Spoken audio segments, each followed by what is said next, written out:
Сәлем баршаңызға, құрметті көрермендер. Бүгін біз сіздермен бірге осындай керемет дәмді лаваш әзірлейтін боламыз. Алдымен осылай сарымсақты турап аламыз. Майда болғанға шейін тураймыз да осы туралған тауығымызға қосамыз. Және де оның үстінен тағы да осы қызыл паприканы қосамыз. Кейін картопты осындай теркадан өткіземіз да майда болғанға шейін осылай қуырамыз. 2-3 минутте осылай ұстайсыздар. Содан кейін картошка фрейіміз дайын болады. Осындай қытырлақ болып шығады. Енді қалған ингредиенттерімізді турауға кірісейік. Қияр, қызанақ. Дәл видеодағыдай қылып турасаңыздар, лаваштың ішіне де әдемі болып сиятын болады. Және де қолданғанға да қолайлы болады. Енді лаваштың дәмі одан да дәмдірек болған қаласаңыздар, соус жасасаңыздар болады. Соусқа бар болған 2 ингредиент керек. Ол үккіштен өткізілген чеснок және де майонез. Араластырамыз.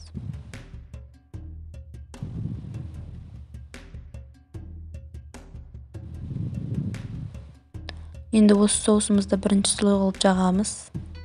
Негізі өз қалаған порядкілеріңізде қойып шықсаңыздар болады ингредиенттерді. Онымен қоса сіздер морковь, чай салатын қоссаңыздар да болады. Өз қалауларыңыз бойынша. Ал енді қуырылған тауығымызды лаваштың бетіне қойып шығамыз. Яғни соустың бетіне қоямыз, лаваштың үстіндегі. Кейін қалған туралған ингредиенттерді қоя берсеңіздер болады. Қызанақ, қияр.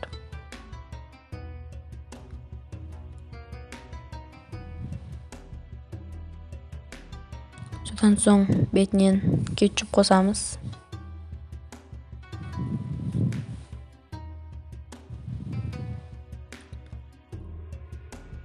Қуырылған картошка фри.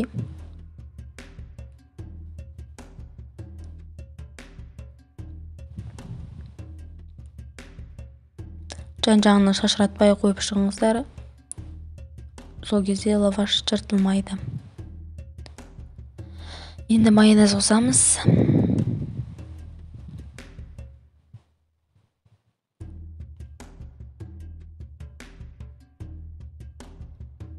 Ал енді орауға кірісеміз. Дәл видеодағыдай қылып орасаңыздар, мына лаваштарыңыз жыртылмайтын, ішіндегі ингредиенттер түсіп кетпейтін керемет болып оралады.